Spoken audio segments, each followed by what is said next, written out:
Graça e paz da parte do Senhor vosso Deus. Quero cumprimentar a todos com a paz do Senhor, amém? Me sinto muito feliz, mais uma vez, nesta oportunidade de qual o Senhor nos concede de fazer mais uma vez um vídeo e nos concede a oportunidade de ser ministro mais uma vez, trazendo ao seu coração uma palavra do céu. Me sinto muito honrado e muito agradecido ao Senhor pelo ministério que Ele tem me confiado da palavra de Deus.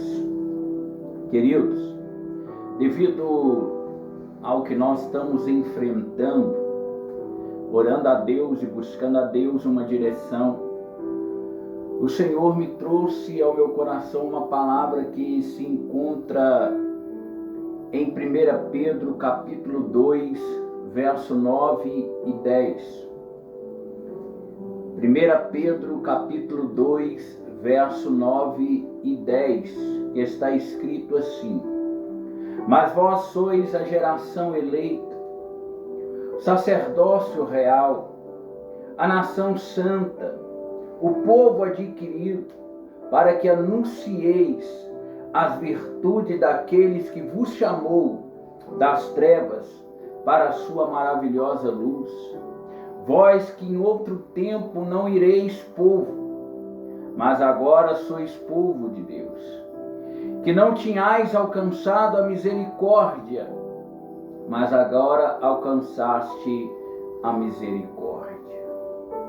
Deus me trouxe esse texto porque nós temos visto que a nossa geração é uma geração fraca pelos períodos e tempos que se passaram. E o Senhor trouxe ao meu coração para trazer ao seu coração o seguinte tema desta mensagem: uma geração eleita, sacerdócio real, uma nação santa, um povo adquirido que se perdeu e se tornou uma geração fracassada. Você pode repetir?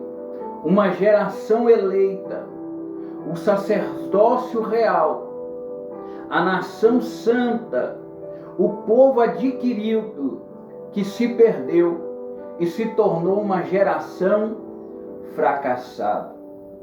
Quando eu estava meditando aqui esta palavra, o Senhor me disse: filho, escreva tudo aquilo que eu quero que você fale para o meu povo.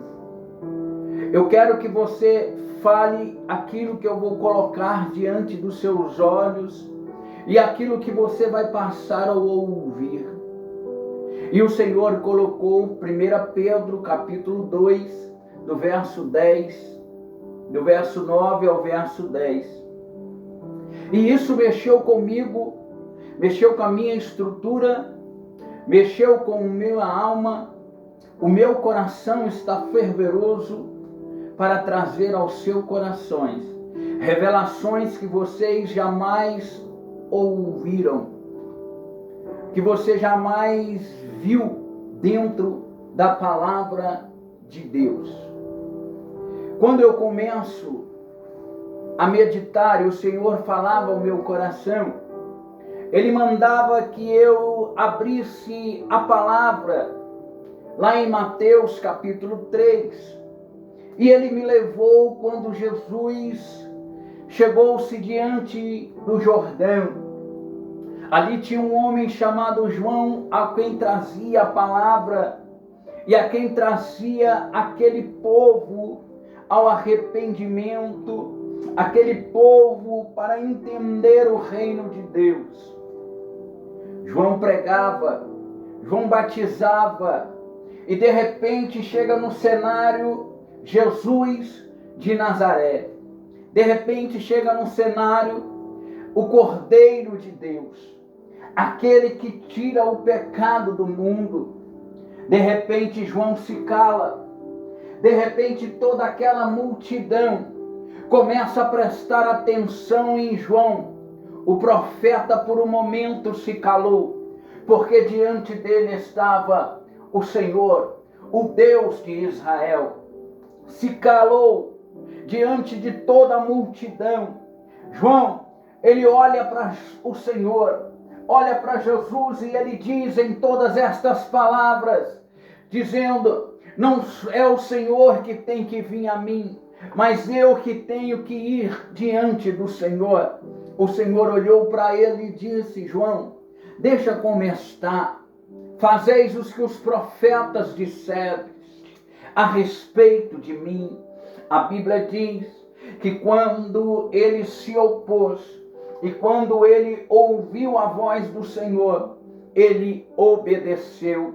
E quando João obedeceu, toda aquela multidão que estava ao redor do Jordão para ver a respeito do reino de Deus, ia se arrepender dos seus pecados. A Bíblia diz que eles viram o céu naquele dia se abrir. Eles viram naquele dia o Espírito do Senhor descer naquele lugar. Eles viram naquele dia a voz do Eterno que bradou no céu como voz de trovão, dizendo: este é o meu Filho amado, a quem tenho muito prazer, ao qual tenho um quanto estima, ao quanto eu amo. Este é o meu Filho. A Bíblia diz que todos que estavam ali ouviram a voz, todos que estavam ali viu a descida do Espírito, todos que estavam ali viu o céu bradar em voz de trovão. E a Bíblia vai descrever que dentre aqueles que ali estavam, aquela grande multidão, tinha um homem chamado André. Ele era irmão de Simão, e a Bíblia vai descrever que naquele dia ele foi em direção a Simão, ele foi em direção a seu irmão, e ele disse: Simão, eu pude contemplar com meus olhos, eu pude ver aquilo que João anunciava, eu pude ver aquilo que João falava. Você pode ver isto aí na sua Bíblia, quando está no livro de João, no Evangelho de João, no capítulo 1, do verso 40 ao verso 42, que está escrito assim: e era André, irmão de Simão Pedro, um dos dois que ouviram aquilo, aleluia, que ouviram aquilo que João havia seguido. Este achou primeiro a seu irmão Simão e disse-lhe: achamos o Messias, a quem traduzido é o Cristo. Ele levou a Jesus e, olhando Jesus para ele, disse: tu és Simão, filho de Jonas, tu serás chamado de Cefas, que quer dizer Pedro. Pela primeira vez Pedro se encontrou-se com Jesus. Pela primeira vez Pedro se assentou à mesa com o Senhor. Pela primeira vez Pedro viu o Messias diante dele. Foi a primeira vez que ele conseguiu ouvir e ver com seus próprios olhos aquele a quem o Senhor se tornou semelhante aos homens e na forma humana se tornou servo fiel até a morte de cruz. Aleluia! A Bíblia vai dizer, meus amados e queridos irmãos, que a partir deste dia João conheceu o Messias. João viu e se assentou do lado de Jesus. Mas sabe o que me impressiona aqui? É que aquela geração não conhecia quem estava diante dele. Perceba que a segunda vez que Jesus vai se encontrar-se com Pedro, Simão Pedro, vai ser quando eles estão diante do mar de Genezaré. Eles estão diante, aleluia, daquele grande mar. E a Bíblia vai descrever para mim e para você, pela segunda vez no livro de Lucas, o Senhor vai se encontrar-se com Pedro, em Lucas capítulo 5, no versículo 1 ao versículo 11, nós vamos ver ali 4 homens que trabalharam a noite toda, que foram e lutaram pela força do seu braço e não conseguiram alcançar a proeza, não conseguiram alcançar o milagre, não conseguiram alcançar a promessa. Eles foram, mesmo conhecendo Jesus, ele foi e não conseguiu, aleluia, alcançar, porque uma coisa é você conhecer, outra coisa é você ter ele dentro do barco, uma coisa é você andar com Jesus, outra coisa é você só saber o nome de Jesus. A Bíblia diz para mim e para você que nesse dia o Senhor está passeando, o Senhor está andando, e de repente o Senhor avista uma grande multidão, e tendo esta grande multidão, ele avista 4 homens frustrados, decepcionados, homens tristes, que trabalharam a noite toda com a força do seu braço e não conseguiram apanhar nada. Foram para o mar, foram para um ambiente que eles conheciam, mas não conseguiram produzir, não conseguiram pegar, não conseguiram sustentar a promessa. E a Bíblia diz que agora o Senhor os avista, e ele vê que agora aqueles 4 homens estão lavando as redes tristes, porque não pegaram nada, estão lavando as redes, porque não conseguiram alcançar o objetivo. De repente, o Senhor, sem permitir, sem pedir, entrou-se no barco de João, entrou-se no barco de Pedro, e quando ele chegou no barco de Pedro, vendo o Senhor a grande multidão, e vendo o Senhor os 4 que estavam frustrados, pediu que afastasse o barco um pouquinho da areia. Por quê? Porque toda a multidão e todos os 4 estavam frustrados, estavam decepcionados. Mas toda vez que alguém se frustra, toda vez que alguém se decepciona, o Senhor sempre vai arrumar um jeito para que você ouve a palavra, porque sem a palavra é impossível. Sem a palavra de Jesus, você não consegue alcançar os seus objetivos. Aleluia! Quando o Senhor diz para ele: Pedro, afaste um pouquinho o barco, porque todos começaram a ouvir a voz do Senhor. E a palavra que o Senhor trazia foi uma palavra que mexeu com a multidão, foi uma palavra que mexeu com os discípulos, foi uma palavra que mexeu com aquele homem chamado Pedro, ao ponto do Senhor dizer para Pedro: Pedro, você ouviu a palavra, você ouviu tudo que aqui foi dito, então vamos fazer o seguinte, Pedro, você vai agora para o lugar que você foi frustrado, você vai para o lugar que te entristeceu, você vai agora para o meio do mar, o ambiente que você conhece, porque eu vou trazer diante de você um milagre. Uma coisa, você veio sem a minha presença, agora você está com a minha presença. Então, com a minha presença, Pedro, e eu trazendo diante de você uma palavra profética, e a palavra é essa: lança a rede, tira a rede do barco e lança a rede.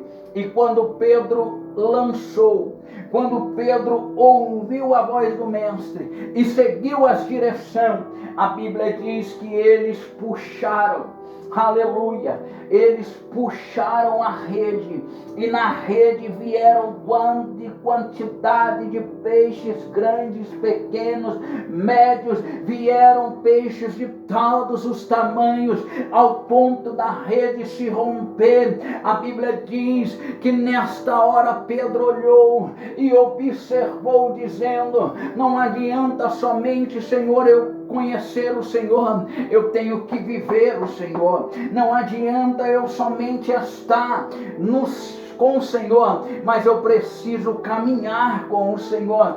Pedro olhou para Jesus e disse: Senhor, afasta-se de mim, porque eu sou um pecador. Até agora eu só vivia conhecendo sobre a Moisés, sobre Elias, sobre o profeta que viria, que o Senhor é o Messias, o Senhor é o Cristo. Eu não sou digno, Senhor, de estar diante de ti. Eu não sou digno, Senhor, de estar com o Senhor dentro deste barco.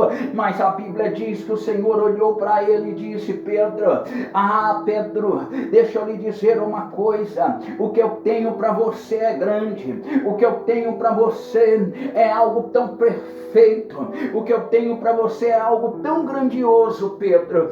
Pois não, Senhor, o que o Senhor tem? Primeiro, vamos voltar até a margem, vamos voltar até onde está toda aquela multidão, para eles verem que quando eu estou com vocês, quando eu estou no barco, a promessa se cumpre. A Bíblia diz que os barcos, eles veio a pique, e quando chegou na areia, Pedro olhou para o Senhor e disse: pois não, Senhor, o que o Senhor queria? O Senhor olhou para ele e disse: Pedro, a partir de agora, não vou fazer você não vai pescar mais peixe, mas a partir de hoje, farei de você pescadores de homens, e você me segue e você vai aprender tudo comigo. Você vai saber quem eu sou e tudo aquilo que eu me impus, para que você entendesse que foi eu que te escolhi. Não foi você que me escolheu, Pedro, foi eu que te escolhi. E a Bíblia diz que naquele dia Pedro começou, aleluia, a conhecer o caminho. Ele começou a descobrir a verdade. Ele começou a entender o que é ter vida. A Bíblia diz que o Senhor é o caminho. A Bíblia diz que o Senhor é a verdade. A Bíblia diz que o Senhor, aleluia, é a vida. Naquele dia, Pedro começou a caminhar e descobrir a verdade. Ele começou a caminhar com o Senhor. Ele começou a entender o que é vida. E sabe o que era vida? Olha que Pedro viu. Pedro viu o cego ver.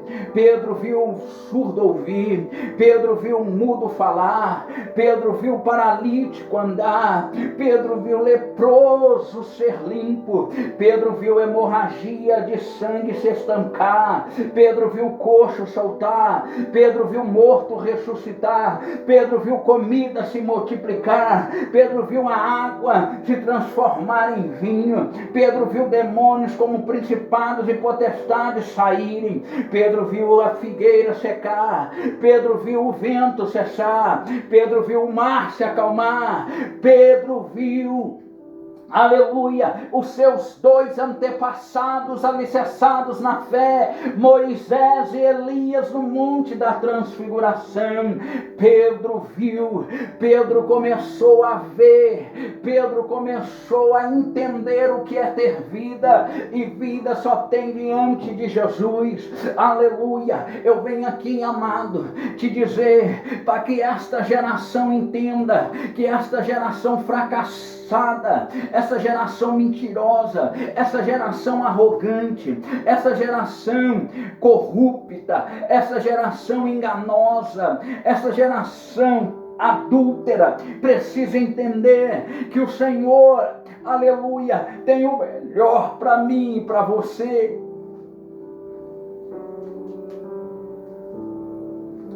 Depois que Pedro, aleluia, depois que Pedro começou a entender o que é ter vida, um dia o Senhor chamou todos os seus discípulos, aleluia. Depois que eles viram tudo isso, depois que eles viram tudo que eles viram, tudo que eles pressentiram, tudo que eles sentiram, o Senhor os chamou. Por quê? Porque o coração deles turbaram. Mesmo vendo tudo isso que eu acabei de falar de milagres, os discípulos se turbaram. Os discípulos se perturbaram pelaquilo que eles ouviam do povo. E o Senhor os chamou. E o lugar era o recanto. O Senhor os chamou em um lugar estratégico. O Senhor os chamou ali no jardim, em Cesareia de Filipe. E todos que ali estavam, o Senhor fez a seguinte pergunta. A pergunta foi essa: quem diz ser o Filho do Homem? O que vocês dizem que eu sou? O que eu sou para vocês? Uns responderam com tanto medo. Uns disseram: o Senhor é João Batista. Outros: o Senhor é Elias. Outros dizem que o Senhor é Jeremias. Outros dizem que o Senhor só é mais um profeta. Eu estou perguntando não o que os outros dizem. Eu estou perguntando o que eu sou para vocês. Houve silêncio, porque o coração deles estavam turbados. Viram todos os tipos de milagre, mas quando o Senhor fez para eles a pergunta, eles turbaram, eles se calaram, porque a dúvida estava dentro dos seus corações. Mas louve a Deus, aleluia, que naquele dia tinha um homem chamado Pedro. Naquele dia, Pedro olhou para o Senhor e disse: eu não tenho dúvida do que eu vi. Eu tenho convicção daquilo que eu tenho. Eu tenho convicção daquilo que eu vi, Senhor. O que você viu, Pedro? Tu és o Cristo. Tu és o Filho do Deus vivo. Tu és o Deus Todo-Poderoso que se fez homem, semelhante aos homens, se tornou servo fiel. O Senhor olhou para Pedro, olhou para os demais e disse: Pedro, alegrai-vos, porque não foi tu que revelaste, mas sim o meu Deus que está no céu, meu Pai, que te deu permissão, Pedro, para que tu revelastes. Pois por causa que tu revelastes, por causa que tu falastes, Pedro, vou lhe dizer uma coisa.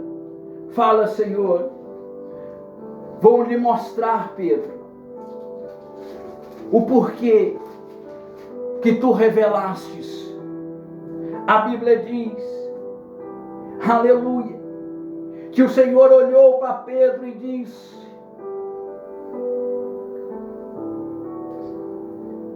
Simão Pedro respondendo disse: tu és o Cristo, Filho de Deus. Jesus respondendo disse: bem-aventurado és tu, Simão Bar-Jonas, porque não foi a carne nem o sangue que te revelou, mas sim o meu Pai que está no céu. Pois também te digo que tu és Pedro, e sobre esta pedra edificarei a minha igreja, e as portas do inferno não prevalecerão contra ela. Eu te darei a chave do reino dos céus, e tudo que ligaste na terra será ligado no céu, tudo que desligaste na terra será desligado do céu. A Bíblia diz que nesse momento o Senhor colocou sobre a vida de Pedro uma autoridade. Neste momento o Senhor colocou sobre a vida do Pedro uma responsabilidade. Responsabilidade essa de ser o porta-voz do Senhor, de ser o ministro do Senhor. Mas quando o Senhor deu esta autoridade, a Bíblia diz que Pedro começou a mudar. Pedro começou a se sentir o maioral. Pedro começou a se sentir a última bolachinha do saquinho. Pedro já começou a olhar diferenciado para os demais discípulos. Pedro começou a ser arrogante. Pedro começou a falar e chatear aqueles que estavam do lado do mestre, porque ele tinha autoridade. mas ele estava usando a autoridade por benefício errado. E a Bíblia diz que Pedro começou a ser maior do que os discípulos.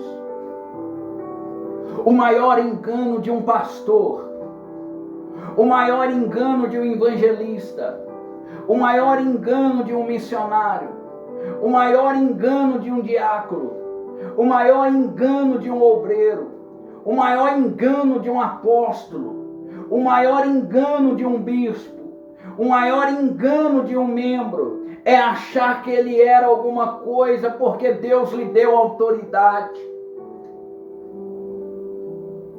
Ei, a autoridade que Deus te deu, pastor, a autoridade que Deus te deu, evangelista, a autoridade que Deus te deu, missionário, a autoridade que Deus te deu, diácono, a autoridade que Deus te deu, obreiro, a autoridade que Deus te deu, apóstolo, a autoridade que Deus te deu, bispo, a autoridade que Deus te deu, membros, é para que tu ides por todo mundo e pregai a minha palavra. Se for possível, batiza em nome do Pai, batiza em nome do Filho e do Espírito Santo. Deus não te deu autoridade para você pisar nas pessoas. Deus não te deu autoridade para você desprezar as pessoas. Deus não te deu autoridade para você se acomodar, para ficar no seu recanto. Deus te deu autoridade para ir por todo mundo e pregai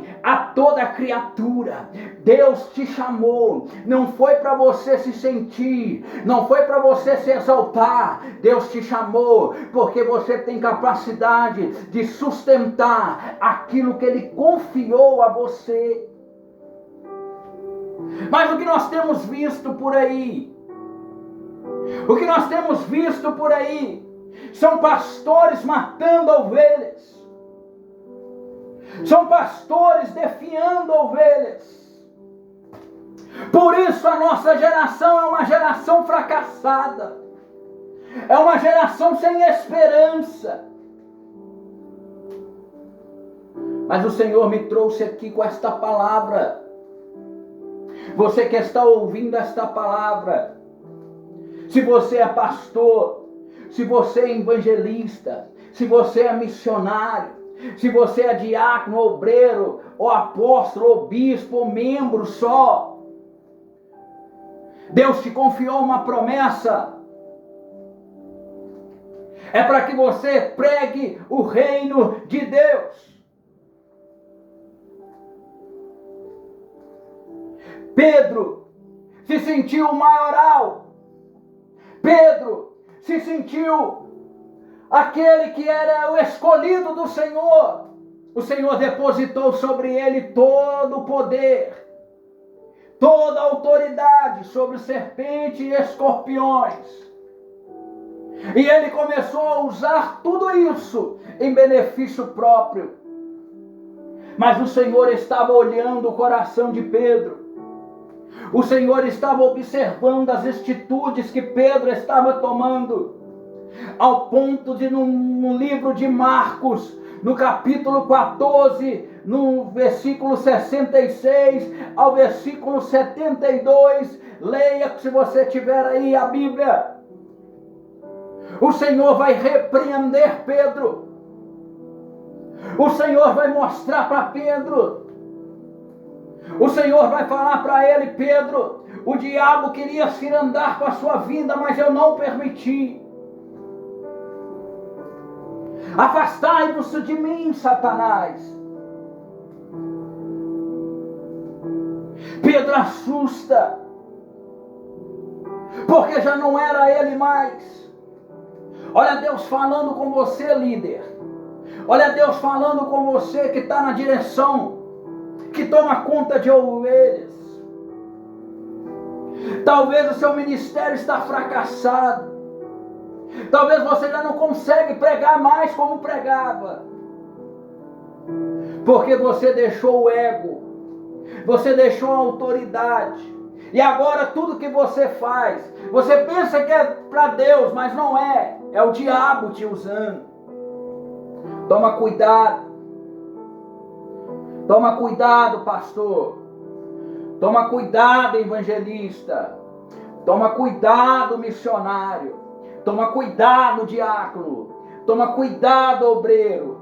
Toma cuidado, apóstolos. Toma cuidado, bispos. Membros.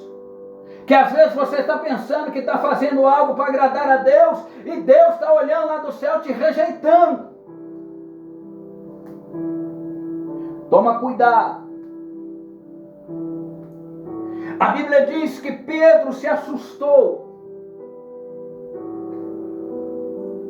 E o Senhor mostrou para ele a verdade. Tanto que ele estava perdido.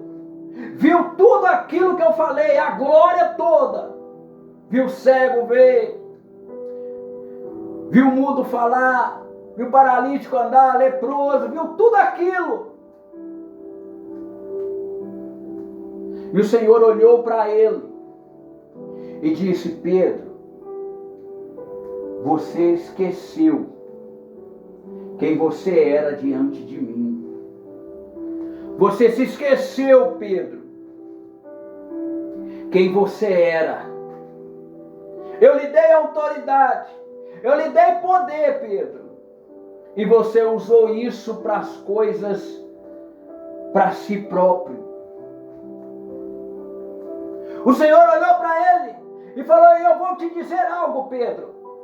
Você está tão longe de mim. Você está tão afastado de mim.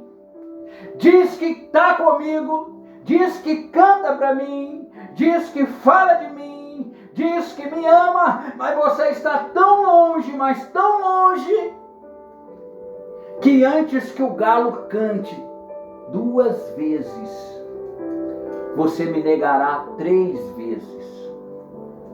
Antes que o galo brada 2 vezes, você me negará 3 vezes. A Bíblia diz que veio uma mulher, Pedro disse: não conheço ele. A Bíblia diz que veio um garoto e disse: você é aquele homem que estava com aquele. Ele disse: eu nunca vi, nem conhecia ele. Ele olhou de novo, uma senhora olhou para ele. E quando o galo cantou a primeira vez, ele já tinha negado 2.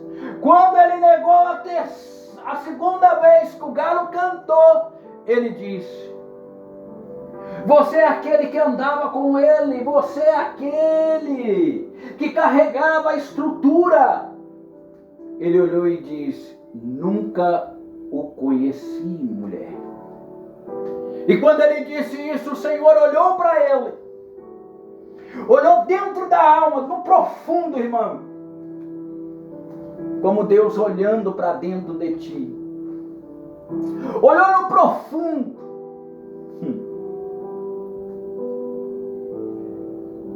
O olhar de Jesus penetrou a alma de Pedro. E Pedro chorou amargamente. Porque Pedro, reconhecendo ali que realmente ele estava longe. Era discípulo, mas estava longe. Tinha a chave, mas estava longe.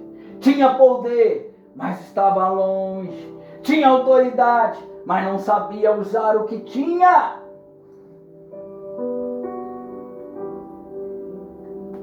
Pedro se desespera.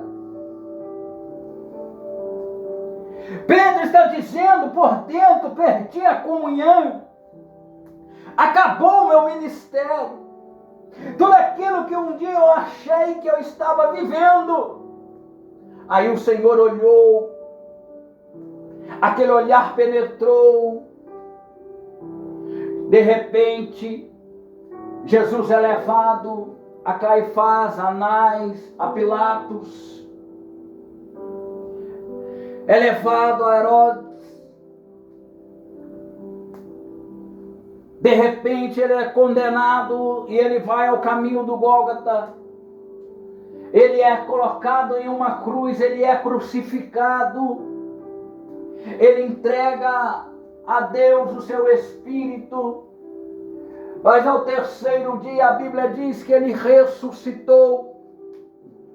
E a primeira coisa que ele fez, quando ele ressuscitou, e ele abriu o sepulcro que não era dele, organizou o lugar, porque o meu Jesus é organizado. Quando uma mulher, Maria Madalena, está indo ao sepulcro e vê aberto, ela se desespera.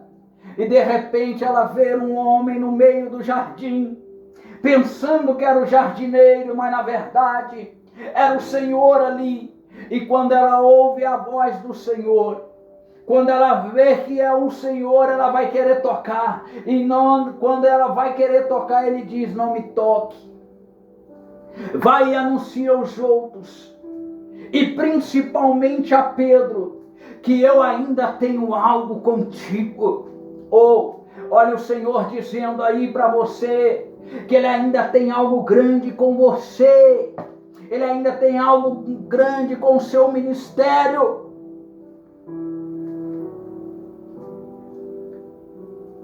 Vai e diga a Ele que eu ainda tenho algo com Ele. Passados-se os dias, 8, a Bíblia vai dizer que os discípulos estão aflitos. O Senhor entra e diz para ele: a paz estejam convosco.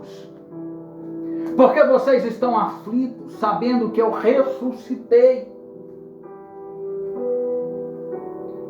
Por que vocês estão aflitos? A Bíblia diz que pela terceira vez Pedro vai ter um encontro com o Senhor. E quando ele tem um encontro com o Senhor, no Evangelho de João, no capítulo 20, no verso 7 em diante, o Senhor vai perguntar para ele, no meio de todos, e vai dizer para ele: tu me amas, Pedro? Ele vai dizer: Senhor, te amo. Então apacenta as minhas ovelhas. Pedro, tu me amas? Tu sabes, Senhor, que eu te amo. Então apacenta, Pedro, as minhas ovelhas. Pedro, tu me amas? Pedro chora. E ele diz: Senhor, tu sabes o quanto eu te amo. Tu sabes o quanto o Senhor é para mim. Ele diz: então, Pedro, apacenta as minhas ovelhas. Pedro levanta daquele jeito, com tanta autoridade, com tanto ânimo. Deus está falando. Ele levanta com uma atitude diferente. Ele vai passar 40 dias com o Senhor. Após a morte e a ressurreição, ele vai aprender algo diferente da parte do Senhor. E o Senhor vai dar a ordem, dizendo para eles: agora tudo que vocês viram, e vocês agora receberam, eu vou subir ao Pai e vou lhes preparar um lugar, para que aonde eu estiver, vós estarás também. Vou rogar ao Pai um Consolador, para que vocês não se percam novamente. Vou rogar ao Pai que envie o teu Espírito Santo, para que vocês não se percam mais. A Bíblia diz que o Senhor deu a ordem para que eles pudessem ficar em Jerusalém e do alto pudessem ser revestidos de autoridade e de poder. Aleluia! A Bíblia diz que quando eles chegaram em Jerusalém, Eles clamavam, eles oravam, eles buscavam, e aquela geração era uma geração de oração, era uma geração, aleluia, de palavra, era uma geração que carregava consigo o temor e o amor de Deus, a misericórdia e a bondade do Senhor. E a Bíblia diz em Atos capítulo 2, que quando completou os dias de Pentecostes 50, a Bíblia diz que como um vento impetuoso, aleluia, a Bíblia diz que como um vento impetuoso invadiu a casa, oh aleluia, aonde estavam os discípulos, invadiu e tomou aquele lugar, e o fogo do Senhor desceu sobre cada um, como repartido em línguas, cada um falava segundo o idioma que Deus dava, e todos foram cheios do Espírito, todos foram cheios de autoridade, todos foram cheios de poder.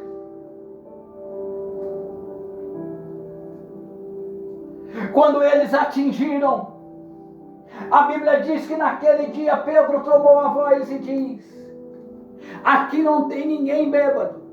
Por quê? Porque o povo começou a julgar, o povo começou a falar que eles estavam bêbados, porque eles estavam muito alegres, porque eles estavam muito felizes, porque eles estavam cheios de Deus. Aí a Bíblia diz que eles começaram a julgar, e Pedro tomou a voz dizendo: aqui não tem ninguém bêbado, aqui não tem ninguém eufórico ao ponto de dizer que nós estamos bêbados, não. O que aconteceu aqui foi o que o profeta Joel descreveu, que nos últimos dias Deus derramaria do teu Espírito sobre toda a carne, aleluia, todos eles iam ser cheios ao ponto de profetizarem, ao ponto de ter sonhos e visões. De Candalavaçu de Lamanai.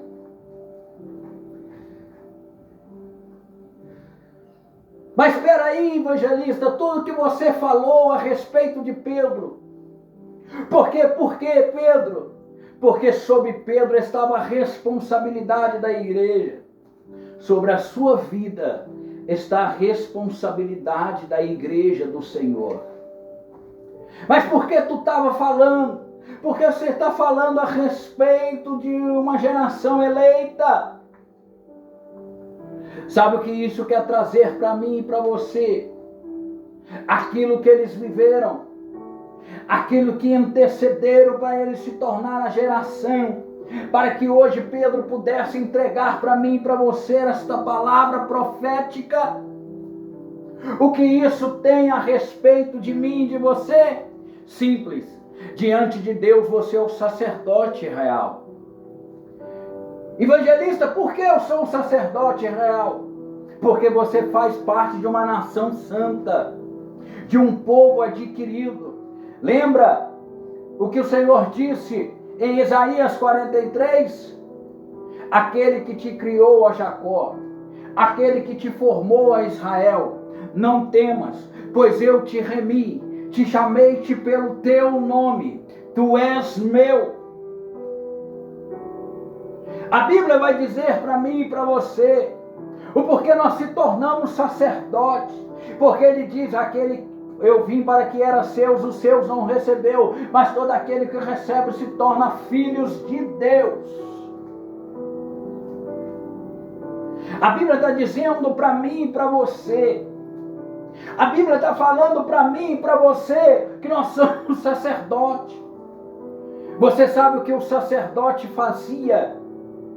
Você sabe o que o sacerdote tinha que fazer para entrar dentro da casa do Senhor, dentro do santo lugar, e depois entrar dentro do Santo dos Santos? Você é sacerdote e eu vou lhe explicar o porquê você é sacerdote. Porque Deus confiou a você. Você é aquele que intercede diante de Deus pela sua família, pelo seu povo. Você é aquele que intercede diante de Deus, para que Deus possa perdoar os pecados cometidos pelos que não conhecem ainda a palavra de Deus. Você é sacerdote do Senhor. E isso inclui como você deve adorar a Deus no templo, como você deve entrar no Santo dos Santos. E é sobre isso que eu quero lhes falar. O porquê que isso me chamou a atenção. Porque pedindo a Deus e falando com o Senhor falava comigo. Porque tem muita gente entrando dentro do santo lugar de qualquer jeito. Tem muitos pastores entrando no lugar santo dos santos, com pecado, com as transgressões, e querendo que Deus abra o céu. Deus não vai abrir, irmão, porque Ele não quebra princípios. Mas espera aí, evangelista, aonde superabundou o pecado, superabundou a graça de Deus. Aonde habitava o pecado, agora tem a graça de Deus. Superabundou a graça de Deus. Sim, mas ele também disse que ele não é Deus injusto, ele é Deus justo. Diante do seu rosto vão a misericórdia e a verdade. E a base do seu trono é juízo. Aleluia. E vou provar para você que você não deve entrar no santo lugar de qualquer jeito. Você não deve entrar no Santo dos Santos de qualquer maneira. Porque você senão vai ser fulminado. Você vai morrer.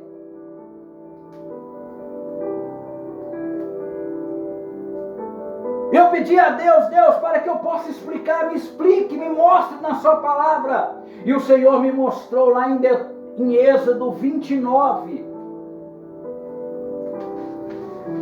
Lá em Êxodo 29, o Senhor me entregou algumas características, 5 segredos para que você alcance a promessa de Deus e se torne um sacerdote real, e se torne uma geração eleita, e se torne uma nação santa e um povo adquirido. Existem 5 coisas que o sacerdote tinha que fazer antes de entrar no santo e antes de entrar no Santo dos Santos. Porque ele não poderia entrar de qualquer maneira. Então lá vai aqui um lembrete para você. Não chegue na presença de Deus de qualquer maneira. Não pegue o microfone que está no Santo dos Santos de qualquer jeito. Prepara primeiro. Se santifica primeiro.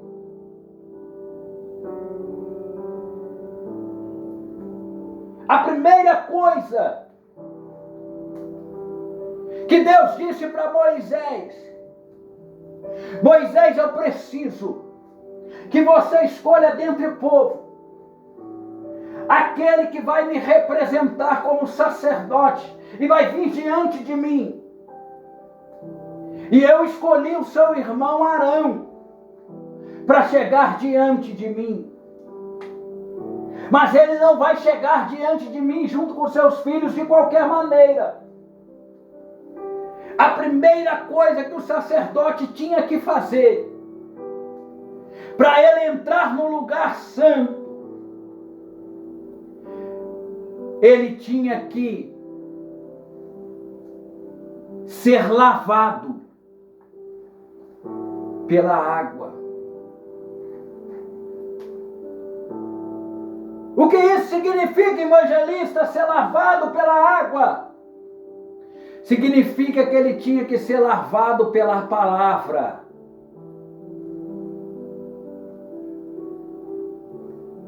Lembra? o que está escrito no Evangelho de João, no capítulo 13, no verso 3 e 5. Jesus, sabendo que o Pai tinha depositado tudo em suas mãos e todas as coisas, e que havia sido de Deus, que ia ir para Deus, levantou-se da ceia, tirou as suas vestes, tomou uma toalha, cingiu-se, depois pôs água em uma bacia e começou a lavar os pés dos seus discípulos e enxugá-los com a toalha que estava cingida em seus ombros. Para chegar no lugar santo, você tem que ser lavado pela palavra de Jesus.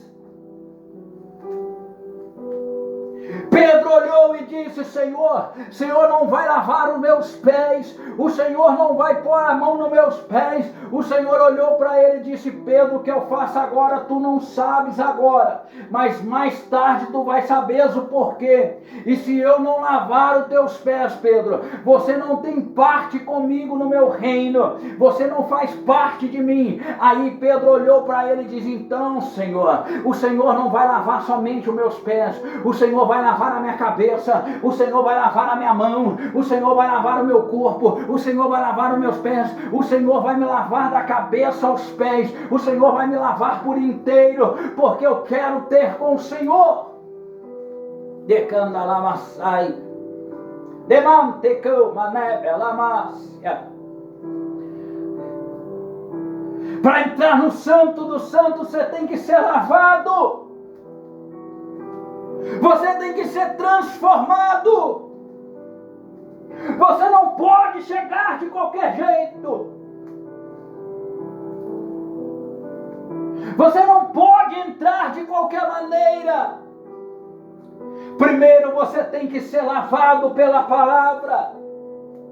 A Bíblia diz que quando fala de pé, a Bíblia está falando de santidade.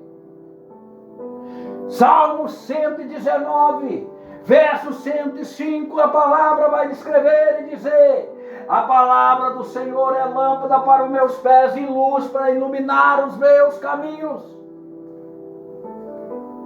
Romanasso de cantalamácia. Lembra do livro de Lucas, capítulo 7, verso 44? Ali tem uma mulher em busca do seu milagre, mas ela não vai chegar de qualquer jeito na presença do Senhor. O Senhor foi convidado a entrar dentro da casa de um fariseu. O Senhor foi convidado a participar de um grande banquete. E a Bíblia diz que esta mulher estava em busca do milagre. Esta mulher estava em busca de ser lavada e remida pelo sangue do Senhor Jesus Cristo. Ela estava em busca do Calvário, ela estava em busca do milagre. E a Bíblia diz que ela entrou na casa de Simão. E quando ela entrou na casa de Simão, o fariseu, que convidou o Senhor, ela trouxe consigo um alabastro com um perfume raro. Ela trouxe consigo as suas lágrimas. Ela trouxe consigo o seu beijo. E ela trouxe consigo o seu cabelo. E a Bíblia diz que quando ela entrou na casa do fariseu, a reunião estava aqui em cima. Ela entrou por baixo porque disse: eu preciso da santidade dele. E ela chorava, regava os pés do Senhor com lágrimas, beijava os pés do Senhor, derramava o guento e enxugava com seus cabelos.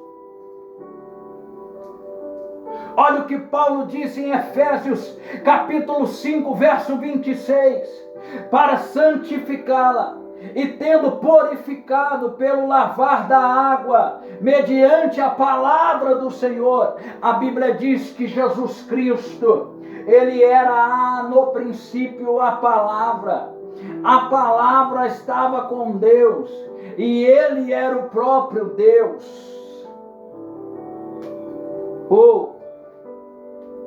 Aleluia! O primeiro coisa que você tem que fazer é ser lavado pela palavra de Deus. para que você não venha a ser fulminado dentro do Santo dos Santos. Aleluia!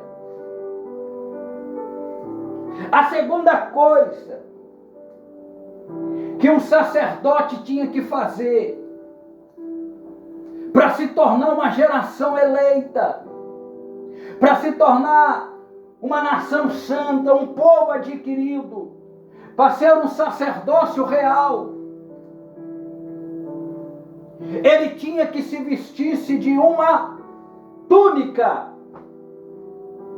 O que isso significa, evangelista? Ministério e trajetória. Túnica na Bíblia é ministério e trajetória. 2 Timóteo capítulo de número 4, versículo de número 7 e 8. Disse Paulo: combati um bom combate, acabei a carreira e guardei a fé. Desde agora a coroa da justiça me está guardada, a qual o Senhor, o justo juiz, me dará naquele dia, não somente a mim, mas também todos que amarem a sua vinda. Aleluia! Olha o verso de número 13. Diz assim: quando vieres ter comigo, Timóteo, trazei a capa, trazei-se a minha túnica, que está em Troas, na casa de Carpo. Trazeis os livros e também os pergaminhos. E cambaço de lamanai, de comaneve alabaço de lácia. Quer se tornar uma geração eleita? Quer ter diante do Senhor o sacerdócio real, nação santa e adquirida? Tem que se vestir-se da túnica. Tem que colocar o seu ministério à prova.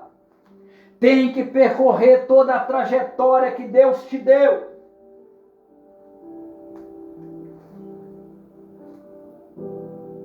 Quer entrar no Santo dos Santos? Quer alcançar os milagres e as promessas? Então começa a ter de novo força, começa a ter esperança, começa a ter ânimo para você prosseguir com a sua trajetória. Para você conseguir alcançar os milagres, as promessas do Senhor, o vosso Deus. Efésios capítulo de número 6, verso de número 10, vai dizer que todo aquele que tem uma trajetória, vai dizer que todo aquele que tem um caminho a ser traçado por Deus, o Senhor vai dar armas para ele.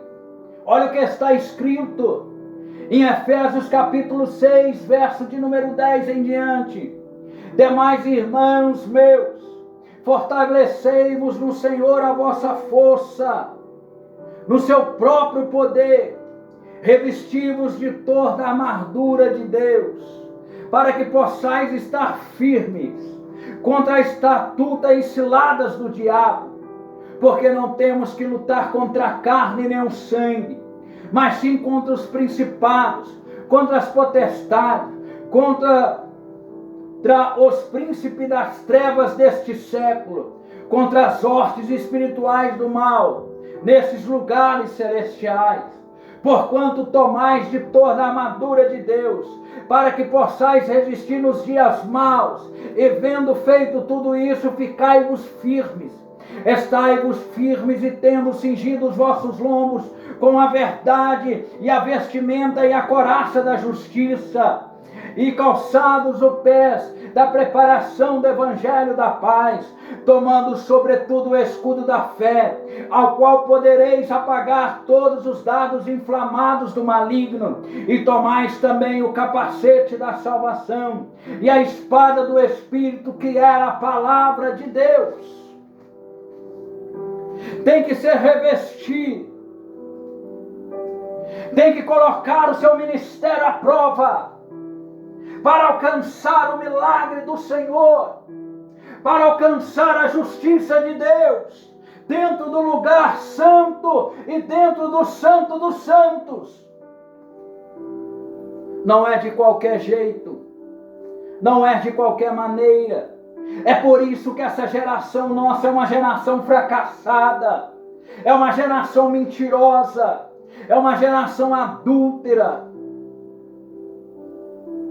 é uma geração corrupta, porque se esqueceu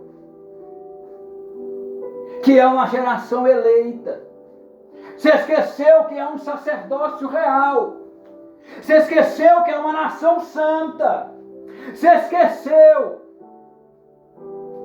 que eu fui um povo adquirido na cruz do Calvário, se esqueceram, e agora estão vivendo a meu grito, estão vivendo a podridão deste mundo.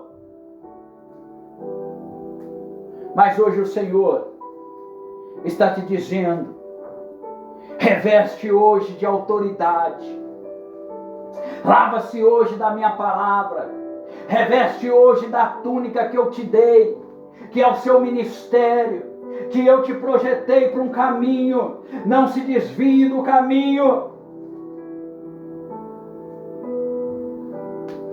A terceira coisa que o sacerdote tinha que ter para entrar dentro do Santo dos Santos e ouvir a promessa de Deus, ele tinha que ter unção.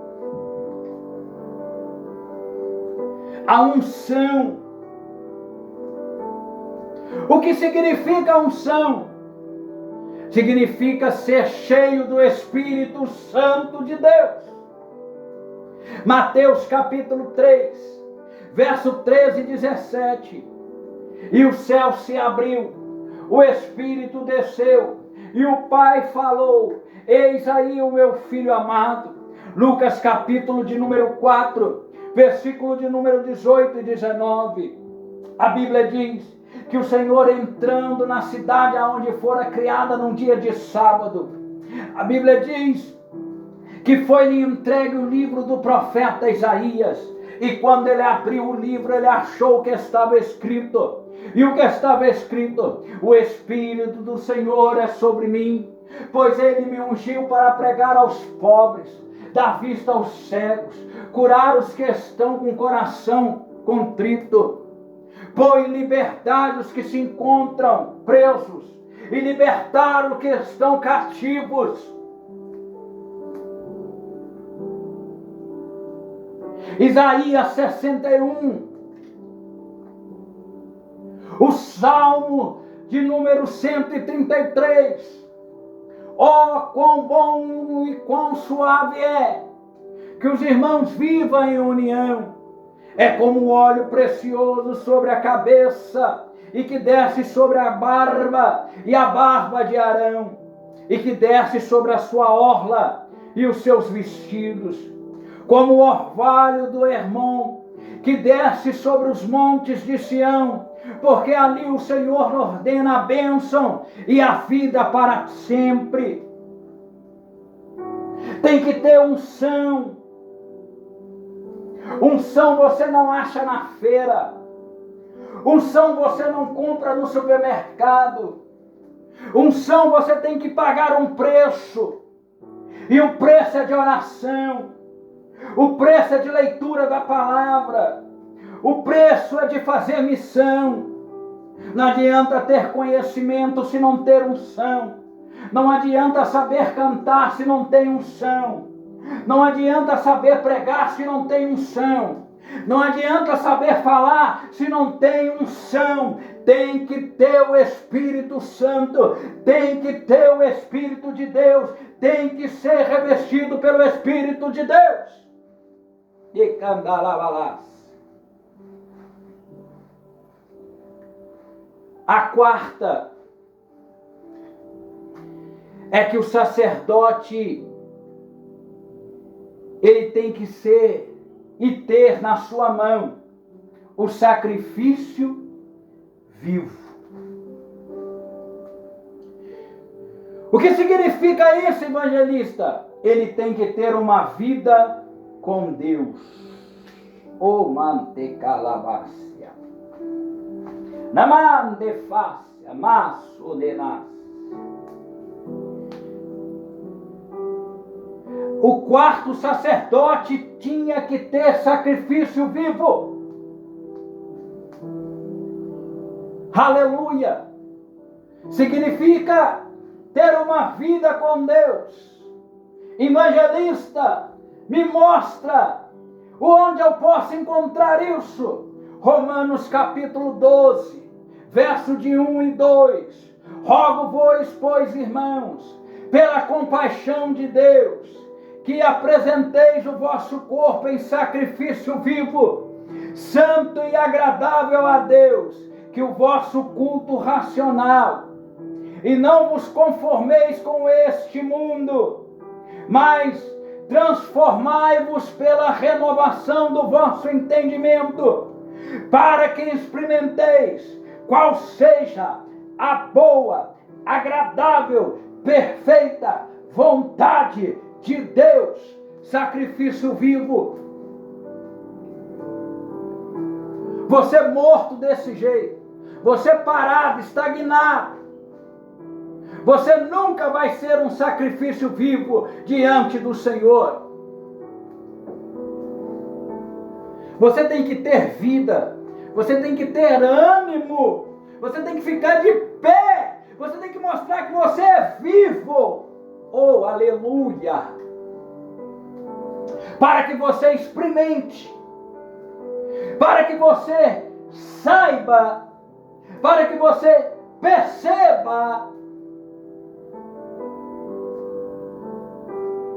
qual seja a boa, agradável, perfeita vontade de Deus. Evangelista, eu não consigo ficar de pé. Evangelista, eu não consigo cantar, eu não consigo me levantar. Irmão, o Deus Todo-Poderoso, o Senhor, o Criador dos céus e da terra, está diante de você e está dizendo para você, para ser sacerdócio real, para ser uma geração eleita, uma nação santa, um povo adquirido, você tem que ter vida, você tem que ser vivo.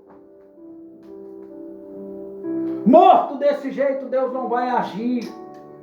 Desanimado desse jeito, Deus não vai fazer. Estagnado do jeito que você se encontra, Deus não vai fazer. Você tem que mostrar que você tem vida. Você tem que mostrar que você é um homem de Deus, uma mulher de Deus. Não adianta você falar, não adianta você cantar se você não tem vida com Deus. Deus vai trazer diante de você hoje. Deus vai levantar você hoje. Deus vai te dar vida hoje. Deus vai te dar vida hoje. Deus vai colocar um novo cântico. Deus vai colocar uma nova pregação. Deus vai colocar uma nova adoração. Deus vai colocar vida. Deus vai soprar. Deus vai soprar de novo. Deus vai te colocar de pé. Oh, aleluia. E a terceira, aleluia. A quinta, para encerrar, irmãos, é que o sacerdote, ele não podia chegar com as suas mãos vazias tinha que chegar diante do santo lugar e diante do Santo dos Santos com a mão cheia. O que significa isso? Reconhecimento na presença de Deus.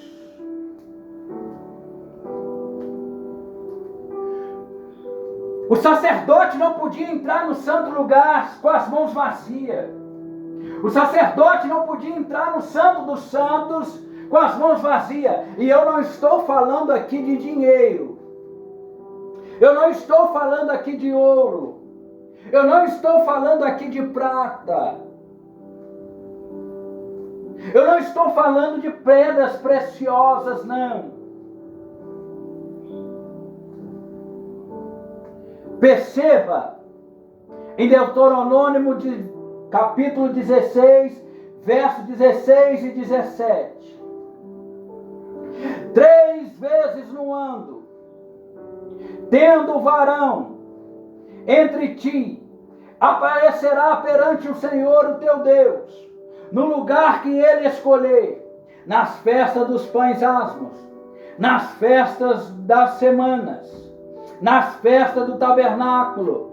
Porém aparecerá diante do Senhor, parecerá diante do Senhor com a sua mão cheia, porém não parecerá com a sua mão vazia, porque o Senhor está e dará conforme o dom que dá na sua mão, conforme as bênçãos que o Senhor te deu, o Deus de Israel tiver dado a ti. Diante do Senhor não comparecerá com as mãos vazias. O Senhor te entregou algo. Evangelista, o que o Senhor me entregou? O que Pedro disse em 1 Pedro, capítulo de número 2, versículo de número 9. E olha o que ele diz: mas vós sois a geração eleita, sacerdócio real, a nação santa, um povo adquirido, para que anuncieis as virtudes daqueles que vos chamou das trevas para a sua maravilhosa luz. Vós que em outro tempo não ireis povo, mas agora sois povo de Deus, que não tinhais alcançado a misericórdia, mas agora alcançaste a misericórdia. Sabe o que Pedro está dizendo? Aquilo que a Moisés ouviu do Senhor em Deuteronômio, para que Arão pudesse receber as promessas e as bênçãos. Ele estava nas trevas,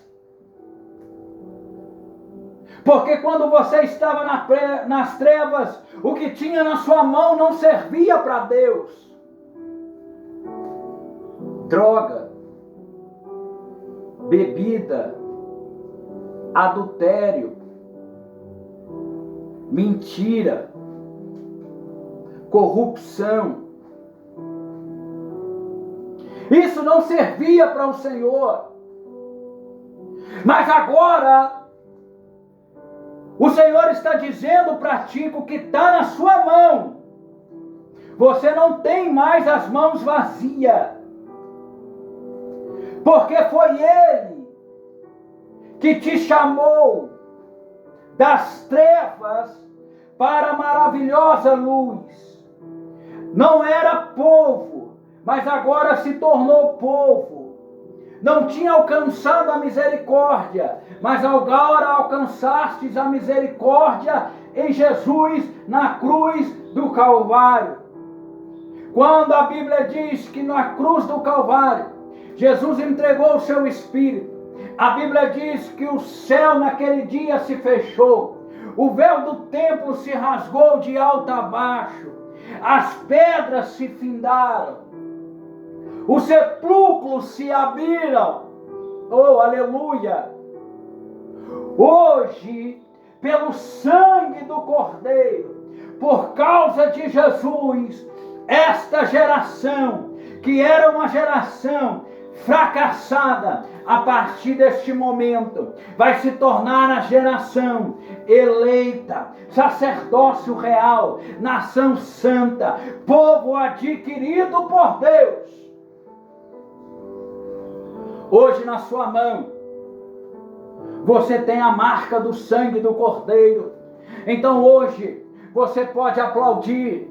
Hoje, você pode adorar. Hoje, você pode cantar. Porque você tem alguma coisa para entregar para o Senhor. Você não tem ouro, você não tem prata, mas a graça te basta. Levanta e anda em nome de Jesus. Oh, aleluia! Glória a Deus.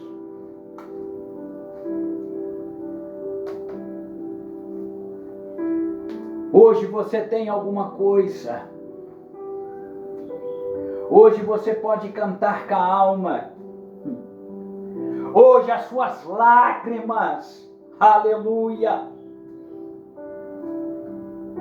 é oferta de sacrifício no altar do Senhor.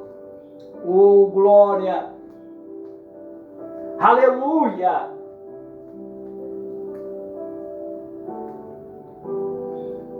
Geração que se perdeu e se tornou uma geração fracassada. Eu trago essa palavra ao seu coração. Vamos buscar, vamos trazer de volta aquilo que um dia nos pertenceu. Fique de pé. Fique de pé na presença do Eterno. Chora mesmo, irmão. Chora mesmo, pastor. Chora mesmo, evangelista. Chora mesmo, diácono. Chora mesmo, obreiro. Chora mesmo, apóstolo. Chora mesmo, membros. Chora mesmo, bispo.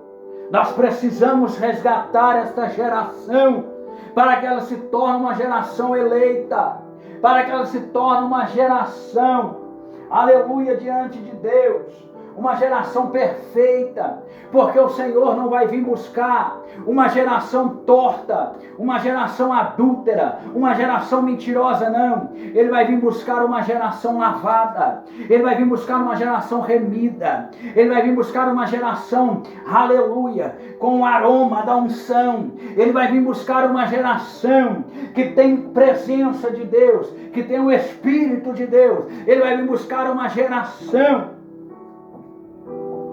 que reconhece que está errado, mas a partir de hoje vai mudar. Decandalavassai. Oh, glória. Senhor, eu entrego, Senhor, esta palavra a esta rede chamada YouTube. E as pessoas que virem e ouvirem esta palavra e entrarem, Senhor, neste lugar, nas mídias, por onde, Senhor, esta palavra alcançar, essa geração se torna uma geração santa, uma geração santificada. Quero agradecer ao Senhor por a tua revelação, por esta palavra ao meu coração, Senhor. E eu acredito que esta palavra, ela vai trazer fruto. Esta palavra vai cair em solo que vão dar, Senhor, raiz. Eu acredito, ó Deus, e te peço ao Senhor que guarde a minha casa, guarde o meu ministério e principalmente, Senhor, a minha família. Em nome de Jesus, eu te agradeço, Pai. Se tiver alguém, Senhor, que através dessa palavra está aceitando o Senhor novamente, está se reconciliando com o Senhor, ou se pela primeira vez ele ouviu esta palavra, e ele está entregando o coração ao Senhor, o abençoe, Pai. Escreva o nome dele no livro da vida e que ele possa ser uma tocha, que ele possa ser um sacerdote na sua casa, no seu trabalho, na sua igreja. É o que eu te peço, ó Deus, em nome de Jesus. Amém. Amém. Glória a Deus. Que Deus te abençoe. Que o grande amor do Senhor, a doce comunhão e a doce consolação do teu Espírito venha sobre você, não só hoje, mas para todos sempre.